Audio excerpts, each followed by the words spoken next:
Po is back in action in Kung Fu Panda 4. Flash poll, what is the better made-up animated catchphrase? Is it skadoosh or is it ka-chow? It's a really tough choice, right?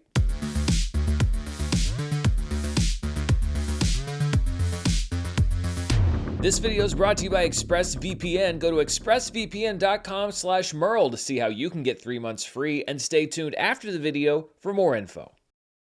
Hello everybody, I'm Dan Murrell here with my review of Kung Fu Panda 4, the 4th film in the Kung Fu Panda franchise. That's how numbers work. This entry is from director Mike Mitchell, who also brought us Sky High, Shrek Forever After, and the Lego Movie 2, among other films, as well as co-director Stephanie Moss Stein, who also worked as director on Netflix's She-Ra and the Princesses of Power. Kung Fu Panda 4, of course, stars Jack Black's lovable Po, who's now established as the Dragon Warrior, which means it's time to find a successor. I don't want to seem ungrateful, but I don't know anything about passing on wisdom or inspiring hope. All I know are two things: kicking butt and taking names. But his search proves difficult as a new villain emerges, the Chameleon, a shape-shifting wannabe warrior who needs Po's staff of wisdom to steal powers from some of his greatest enemies. With the Furious 5 away on a mission to help the studio cut its animation budget for a 4th movie, Po is helped on his quest by Zhen, voiced by Awkwafina, a crafty fox who can help Po find the Chameleon and help defeat the rising threat. And so we embark on the classic odd couple road trip movie, complete with hijinks and of course that old animated standby, the fart joke.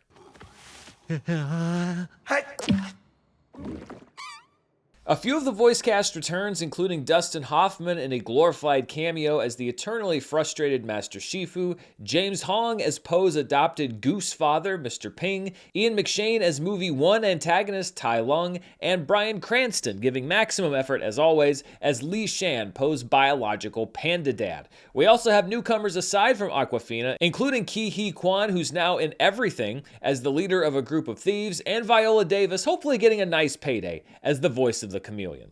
This is the first Kung Fu Panda movie in 8 years. In between, there have been several animated series, including Netflix's The Dragon Knight, which also starred Jack Black as Po, so you can't really say that his adventures have stopped between movies, but it's not really clear why the decision was made to bring Po back to screens now, aside from the obvious answer, which is, of course, money. If the series was really interested in ending things here, then I think the story of Po trying to find the next Dragon Warrior as he ascends to the next level of leadership and guidance could have had some narrative weight, but I don't really sense any sort of urgency to end the series, either on the big or the small screen. And really, the search for the next Dragon Warrior isn't that important in the grand scheme of things. Nor is this a get everybody back together finale movie. As I mentioned, the Furious 5 is completely absent, and it's not a reunion of the villains either. We have Ian McShane returning. You see the villains from the other movies, but you don't hear them, so you're not bringing back that voice cast either. And when you look back on this franchise, each one of the films felt like a step on Po's journey. This one feels like a Q1 2024 marketing strategy that you can announce on an earnings call, which of course it is, and honestly,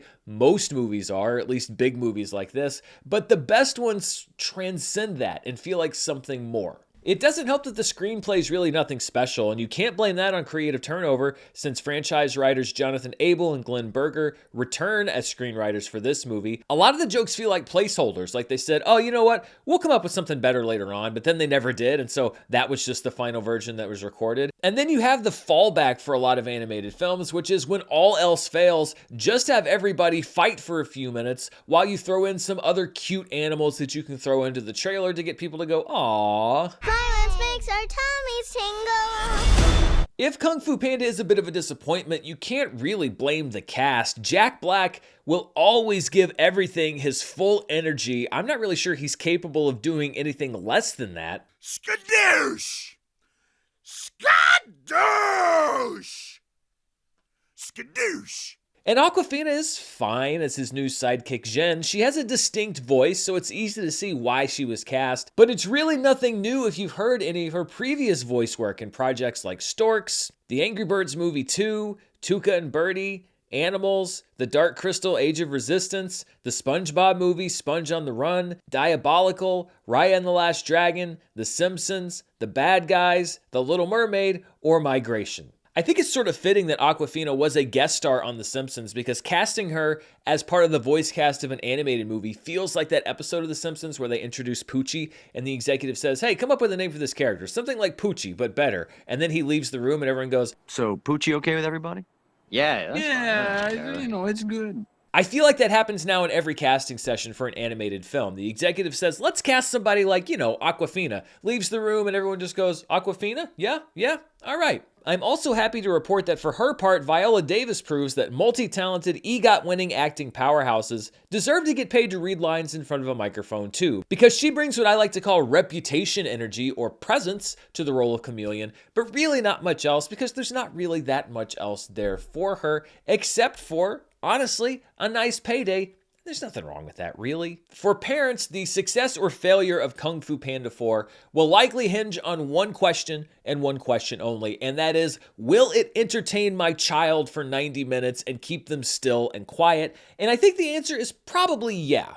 It's a perfectly passable, action-packed diversion for kids. Quite honestly, there are way worse animated movies for kids out there, and it's a nice-looking movie. But for anybody older than that who maybe grew up with these movies and perhaps expected the franchise to grow with them in the way that the Toy Story movies did, you're not going to get that. If anything, these things are going backward. I've never exactly been in the key demographic for any of the Kung Fu Panda films, but I thought that there's a lot more meaning and a lot more character in the first three movies than I find here. And so we have what we often see as the evolution of an animated film series. Something starts off with a lot of heart, and then fast forward 10 or 15 years, and you get the third or fourth or fifth sequel that has that same core, but doesn't really have the same magic. So on my overall rating scale, I'm giving Kung Fu Panda 4, and it's fine. Like I said, there are worse options and worse things that have come out for kids, and I think that they'll enjoy it, but otherwise, there's not much there.